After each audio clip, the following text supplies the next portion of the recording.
ॐ भूर्भुवः स्वः तत्सवितुर्वरेण्यं भर्गो देवस्य धीमहि धियो यो नः प्रचोदयात्।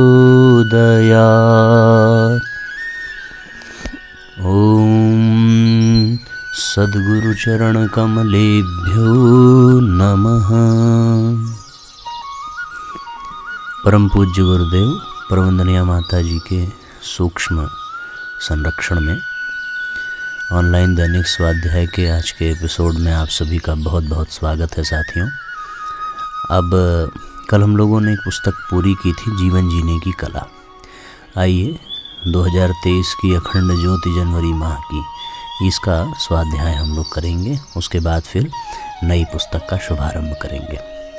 पहला जो लेख है परम पूज्य गुरुदेव का, ये लेख उन्होंने जनवरी 1948 में लिखा था, 75 वर्ष पूर्व। तो हम सभी आइए इस लेख को पढ़ते हैं। बिंदु है आज का, अपनी शक्तियों को विकसित कीजिए। इसके अंतर्गत पूज्य गुरुदेव लिखते हैं, परमेश्वर ने सबको समान शक्तियां प्रदान की हैं। ऐसा नहीं कि किसी में अधिक किसी में न्यून हो, किसी के साथ खास रियायत की गई हो। परमेश्वर के यहाँ अन्याय नहीं। समस्त अद्भुत शक्तियां तुम्हारे शरीर में विद्यमान हैं। तुम उन्हें जागृत करने का कष्ट नहीं करते। कितनी ही शक्तियों से कार्य न लेकर तुम उसे कुंठित कर डालते हो। अन्य व्यक्ति उसी शक्ति को किसी विशेष दिशा में मोड़कर उसे अधिक परिपुष्ट एवं विकसित कर लेते हैं। अपनी शक्तियों को जागृत तथा विकसित कर लेना अथवा उन्हें शिथिल, पंगु, निश्चेष्ट बना डालना स्वयं तुम्हारे ही हाथ में है। स्मरण रखिए, संसार की प्रत्येक उत्तम वस्तु पर तुम्हारा जन्मसिद्ध अधिकार है। यदि तुम अपने मन की गुप्त महान सामर्थ्यों को जागृत कर लो और लक्ष्य की ओर प्रयत्न, उद्योग और उत्साहपूर्वक अग्रसर होना सीख लो, तो जैसा चाहो आत्मनिर्माण कर सकते हो। मनुष्य जिस वस्तु की आकांक्षा करता है, उसके मन में जिन महत्वाकांक्षाओं का उदय होता है और जो आशापूर्ण तरंगें उदित होती हैं, वे अवश्य पूर्ण हो सकती हैं, यदि वह दृढ़ निश्चय द्वारा अपनी प्रतिज्ञा को जागृत कर ले। अतएव प्रतिज्ञा कर लीजिए कि आप चाहें जो कुछ हो, जिस स्थिति में, जिस वातावरण में हो, आप एक कार्य अवश्य करेंगे। वो यही कि अपनी शक्तियों को ऊंची से ऊंची बनाएंगे। पंडित श्री राम शर्मा आचार्य। चाहे वो धन बल हो, चाहे जन बल हो, चाहे बुद्धि बल हो, चाहे शरीर बल हो, चाहे अध्यात्म बल हो, चाहे समाज बल हो, कुछ भी हो साथियों, इन सभी शक्तियों को आप जहाँ हैं, जैसे हैं, जिस स्थिति में हैं, वहीं से बढ़ाना प्रारंभ करिए। आप शक्तिवान बनेंगे तो आपके द्वारा किया गया कार्य बहुत अच्छा होगा, और यदि आप कमज़ोर बन के रहेंगे तो आपके द्वारा कोई भी कार्य कमजोरी का ही परिचायक होगा। अगला लेख है बंधन। इसके अंतर्गत पूज्य गुरुदेव बताते हैं, पराधीनता का अर्थ बंधन निकल करके आता है, चाहे वो पराधीनता भौगोलिक हो, सांसारिक हो अथवा आध्यात्मिक। पराधीन का परिणाम दुखद ही होता है। जीवात्मा की प्रकृति बंधन में बंधने की नहीं होती। जेल की कोठरियों को चाहे स्वर्ण मंडित कर दिया जाए, हथकड़ियाँ चाहे हीरे की हों, बंधन तो आखिर बंधन ही है। कुछ ऐसा ही अनुभव जीवात्मा को भी तब होता है जब वह सांसारिक आकर्षणों की मोह माया में गिरकर कर्म बंधनों का कारागृह स्वयं के लिए निर्मित कर लेती है। इसीलिए भवबंधनों से मुक्ति को जीवात्मा के लिए परम पुरुषार्थ में गिना गया है। बंधन एवं पराधीनता से बढ़कर दुख नहीं, एवं मुक्ति और मोक्ष से बढ़कर आनंद नहीं। सब कुछ मिल जाने पर भी यदि हम बंधे हुए हैं तो वो परतंत्रता, दुख एवं दैन्य का कारण बनती है। यदि भक्ति के एवं ईश्वर अनुराग के बंधन को इस सूची में से हटा दिया जाए तो अन्य ऐसा कोई बंधन नहीं जिसमें पढ़कर आत्मा को आनंद का अनुभव हो सके। इसीलिए आत्मा सदैव मुक्ति के लिए लालायित रहती है, क्योंकि दुखों का कारण बंधन है और सुखों का आधार स्वतंत्रता है। बंधन चाहे सुख के हों अथवा दुख के, बंधन तो बंधन ही है और इनसे मुक्ति ही मनुष्य जन्म का एकमात्र और सर्वोपरि लक्ष्य है। निश्चित रूप से साथियों, हम तमाम तरह के बंधनों से मुक्त हों और मुक्त होकर के स्वतंत्र जीवन जिएं। और जीवन शब्द ही आ जाए तो वो बंधन का परिचायक है। जीवन तभी होगा जब हम जन्म और मृत्यु के बंधन में बंधे होंगे। तो हमें जन्म और मृत्यु के बंधन से भी ऊपर उठ करके उस परम स्वतंत्रता को प्राप्त करना है। केवल एक बंधन रह जाए, भगवान की भक्ति का, भगवान के अनुशासन का, इसके अतिरिक्त और कोई बंधन ना हो, तो फिर जीवन में आनंद ही आनंद है। अगला अध्याय है स्वस्थ शरीर का अनुदान। वर्तमान परिस्थितियों में एक अनपेक्षित घटनाक्रम हमारी आंखों के सामने घट रहा है और वर्तमान समय की समस्याओं में उसे संभवतया एक महत्वपूर्ण चुनौती के रूप में देखा एवं अनुभव किया जा सकता है। यह चुनौती मानवता के सम्मुख एक विडंबना के रूप में उभर कर आई है। अतः इसका तत्काल एवं समुचित समाधान करना हमारा एक प्रमुख दायित्व बन गया है। ये समस्या मानवता के सामने इस रूप में उभर कर आई है कि आज इंसान की आवश्यकताओं में से एक स्वस्थ व पोषक आहार को हमारी सर्व प्रमुख आवश्यकताओं में से एक में गिना जा सकता है। इस समस्या को समग्रता से समझने के लिए इतिहास पर एक दृष्टि दौड़ाना अनिवार्य हो गया। आज से 200 वर्ष पूर्व भोजन की, आहार की सामग्री की अनुपलब्धता थी या फिर उनको समान रूप से सभी को उपलब्ध करा पाना संभव नहीं था। अमीर एवं विकसित देशों में जिन भोज्य पदार्थों को प्राप्त किया जाता था वो अनेक गरीब राष्ट्रों में लगभग दुष्प्राप्य ही थे। परिणाम स्वरूप कुछ देशों में लोग जरूरत से ज़्यादा भोजन सामग्री को लेकर के बैठे थे, तो कुछ देशों में लोग भूखमरी एवं कुपोषण के शिकार थे। जहाँ एक और इथोपिया में अकाल के समाचार पढ़ने को मिलते थे, तो वहीं अनेक देशों में लोग भोजन को फेंकते व बर्बाद करते दिखाई पड़ते थे।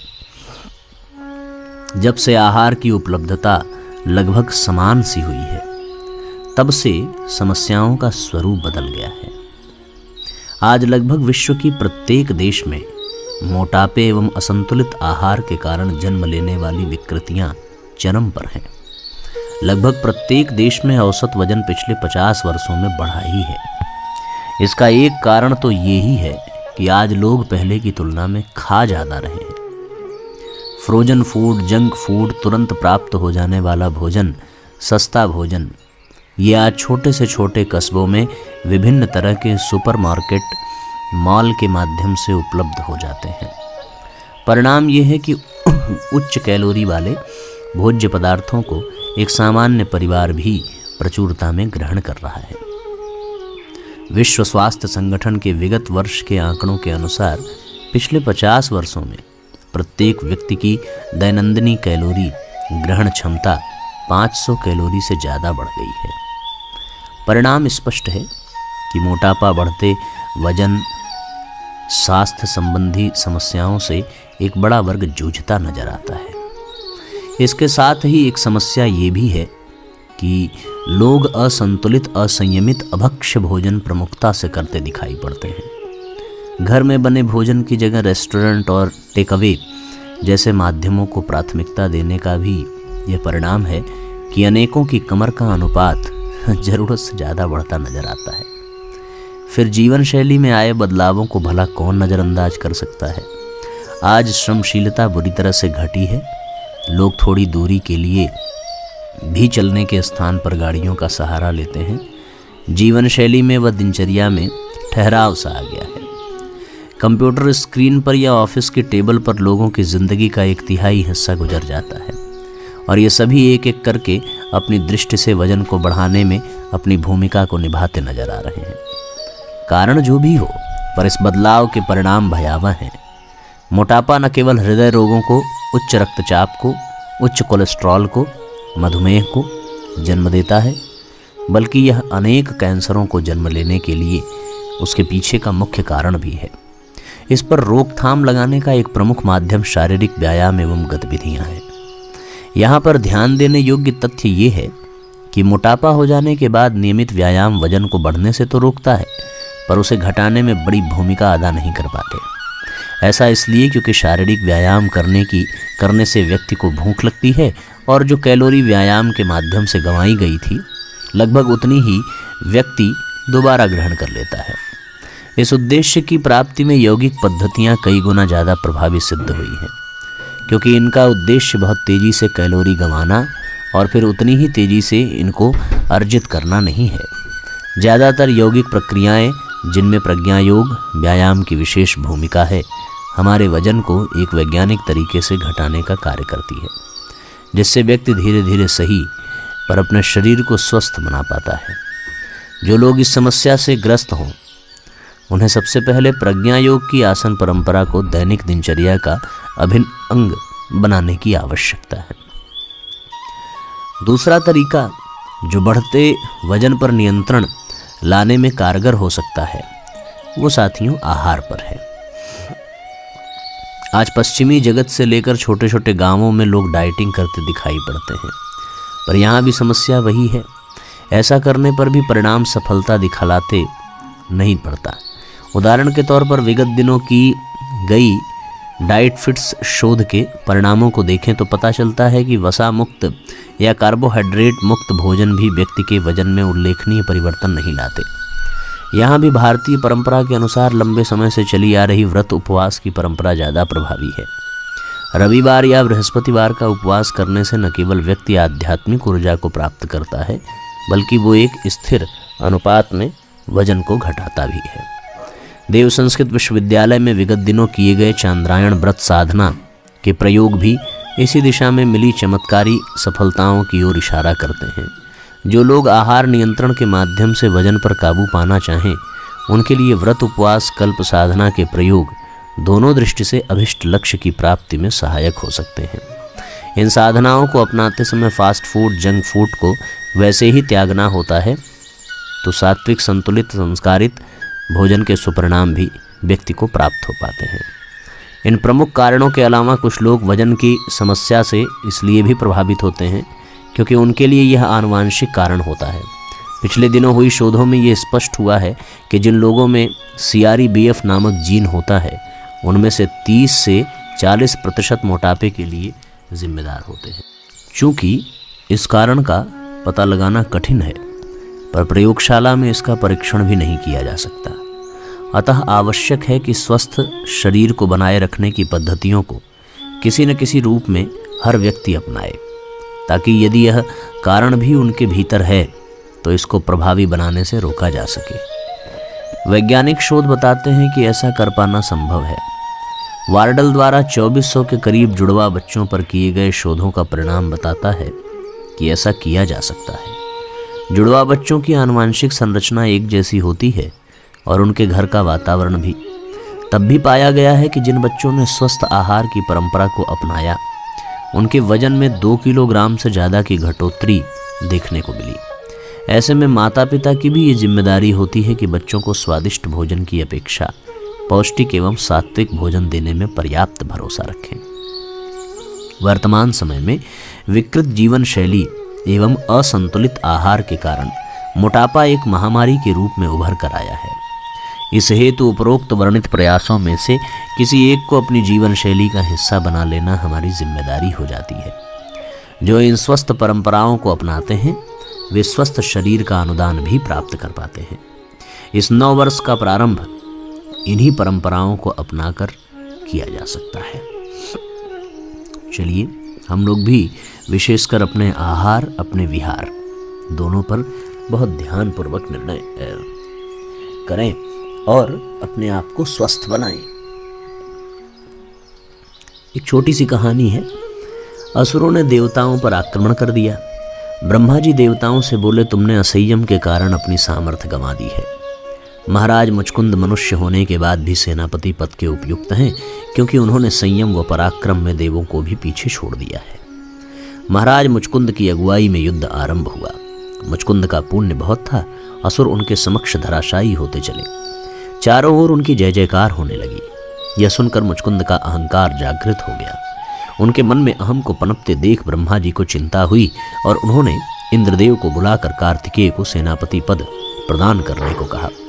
ब्रह्मा जी की चिंता सही निकली, क्योंकि अहंकार बढ़ते ही मुचकुंद की जीवन शैली बदल गई। वे चाटुकारों से घिर गए एवं अपनी शक्ति व्यर्थ के कार्यों में नष्ट करने लगे। कार्तिकेय के सैन्य संचालन में देवता विजयी बने, परंतु मुचकुंद अपनी शक्ति खोकर धरती पर जा गिरे। तब जाकर उन्हें अपनी भूल का भान हुआ। निराश हताश वे ब्रह्मा जी के पास पहुंचे तो ब्रह्मा जी बोले, वत्स, तुम्हारी साधना अधूरी रह गई थी। यह उसी का परिणाम है। अब फिर से तपस्या आरंभ करो, संयमित जीवन व्यतीत करो, पर शक्ति प्राप्त होने पर अहंकार को स्थान न देना। हम देख सकते हैं साथियों कि कितना महत्वपूर्ण है ये अध्याय और ये कहानी, जिसमें हमें ये बताया जा रहा है कि किस तरीके से हमें संयम से अपने आप को शक्तिवान बना करके रखना चाहिए। अगला अध्याय है ईश्वर कहाँ नहीं है। इस अध्याय के अंतर्गत जनमानस को ज्ञान का अमृत पिलाते हुए गुरु नानक देव भारत के कोने कोने की यात्रा कर चुके थे।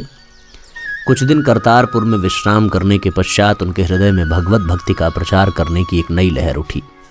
उनकी आत्मा ने उन्हें आवाज़ दी, उठो नानक, अभी तुम्हारा कार्य पूरा नहीं हुआ है। अभी कुछ और लोग तुम्हारी प्रतीक्षा कर रहे हैं। अपनी अंतरात्मा की आवाज़ पर गुरु नानक देव अरब देशों की यात्रा पर चल पड़े। उन दिनों हाजी लोग सूरत के बंदरगाह से ही मक्का मदीना की यात्रा के लिए जाया करते थे। गुरु नानक देव भी सूरत पहुंचे। वहां से पानी वाले जहाज पर चढ़कर वे अरब देशों की ओर चल पड़े। भाई मर्दाना भी उनके साथ थे। सागर तट से मक्का तक पैदल चलते चलते गुरुजी मरुस्थल की यात्रा में काफी थक चुके थे। मर्दाने को उन्होंने कहा, अब तुम सो जाओ। वहां हज यात्रा करने आए सारे हाजी गुरु नानक देव के आसपास ही लेटे हुए थे। रात में गुरु नानक देव जब ठंडी ठंडी रेत पर सो रहे थे तो उनके पांव मक्का की ओर थे, जिसे काबा कहा जाता है। काबा की ओर पैर पसार कर सोना मुस्लिम आस्था की दृष्टि में बहुत बड़ा अपराध माना जाता था, क्योंकि मक्का शरीफ खुदा का घर है। अस्तु मुसलमान हाजियों ने जब एक फकीर को गुरु नानक देव को मक्के की ओर पांव किए लेटे देखा तो वे क्रोधित हो उठे। वे सभी गुरु नानक देव के पास आए, पर गुरु नानक देव तो आराम की नींद सो रहे थे।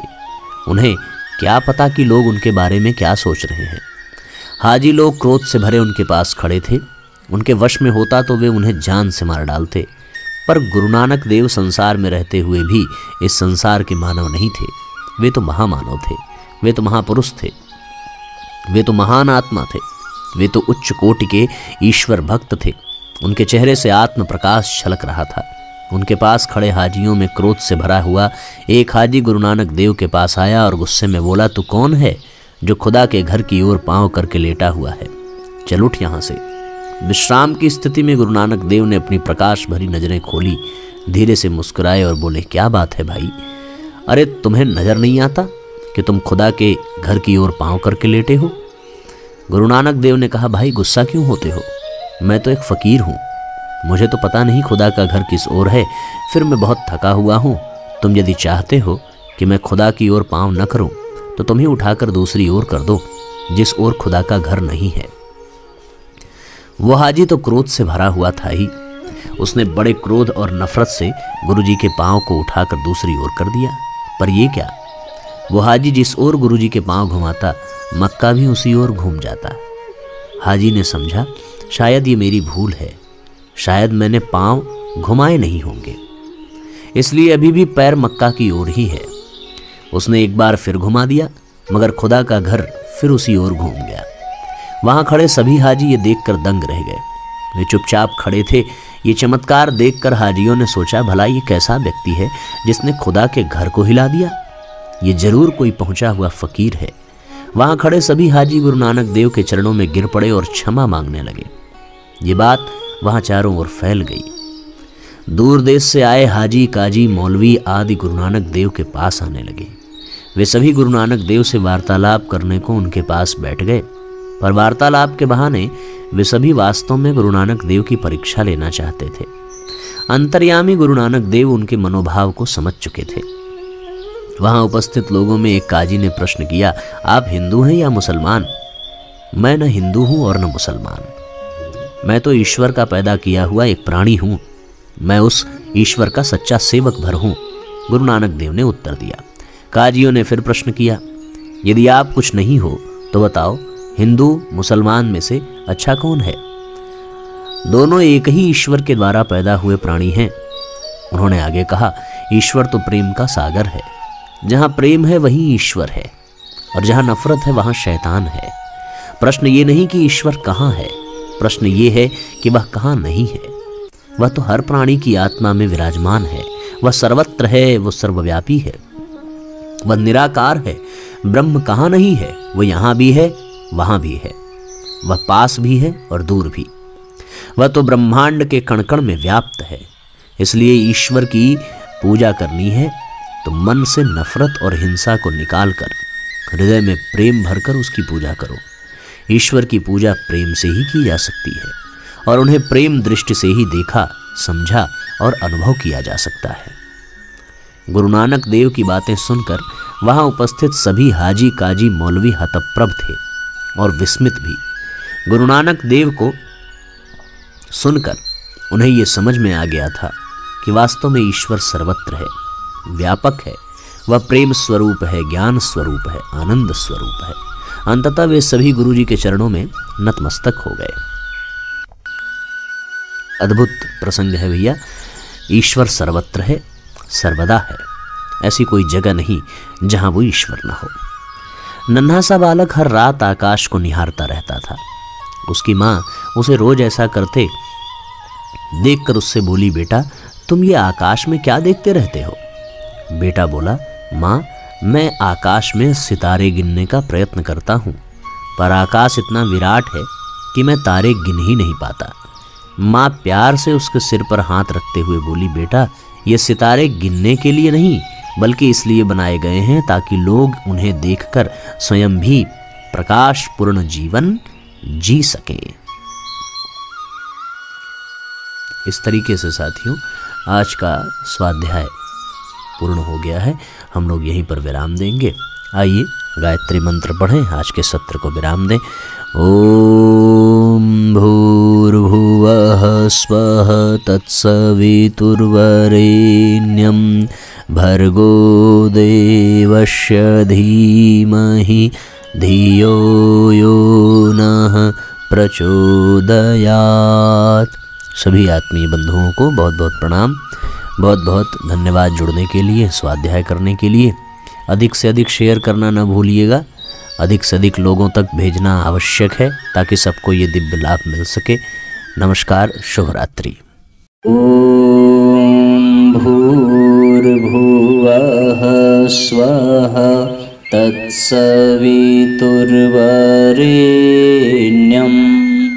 भर्गो देवस्य धीमहि धियो यो नः प्रचोदयात्।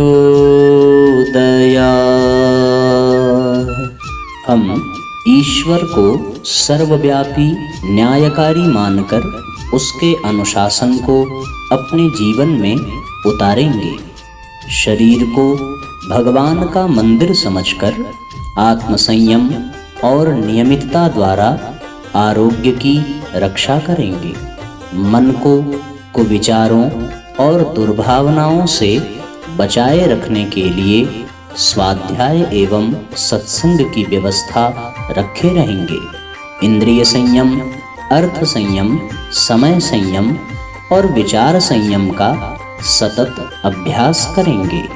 अपने आप को समाज का एक अभिन्न अंग मानेंगे और सबके हित में अपना हित समझेंगे। मर्यादाओं को पालेंगे वर्जनाओं से बचेंगे, नागरिक कर्तव्यों का पालन करेंगे और समाजनिष्ठ बने रहेंगे। समझदारी, ईमानदारी, जिम्मेदारी और बहादुरी को जीवन का एक अविच्छिन्न अंग मानेंगे। चारों ओर मधुरता, स्वच्छता, सादगी एवं सज्जनता का वातावरण उत्पन्न करेंगे। अनीति से प्राप्त सफलता की अपेक्षा नीति पर चलते हुए असफलता को शिरोधार्य करेंगे। मनुष्य के मूल्यांकन की कसौटी उसकी सफलताओं, योग्यताओं एवं विभूतियों को नहीं, उसके सद्विचारों और सत्कर्मों को मानेंगे। दूसरों के साथ वह व्यवहार नहीं करेंगे जो हमें अपने लिए पसंद नहीं। नर नारी परस्पर पवित्र दृष्टि रखेंगे। संसार में सत्प्रवृत्तियों के पूर्ण प्रसार के लिए अपने समय, प्रभाव, ज्ञान, पुरुषार्थ एवं धन का एक अंश नियमित रूप से लगाते रहेंगे। परंपराओं की तुलना में विवेक को महत्व देंगे। सज्जनों को संगठित करने, अनीति से लोहा लेने और नवसृजन की गतिविधियों में पूरी रुचि लेंगे। राष्ट्रीय एकता एवं समता के प्रति निष्ठावान रहेंगे। जाति, लिंग, भाषा, प्रांत, संप्रदाय आदि के कारण परस्पर कोई भेदभाव न बरतेंगे। मनुष्य अपने भाग्य का निर्माता आप है। इस विश्वास के आधार पर हमारी मान्यता है कि हम उत्कृष्ट बनेंगे और दूसरों को श्रेष्ठ बनाएंगे तो युग अवश्य बदलेगा। हम बदलेंगे, युग बदलेगा। हम सुधरेंगे, युग सुधरेगा। इस तथ्य पर हमारा परिपूर्ण विश्वास है।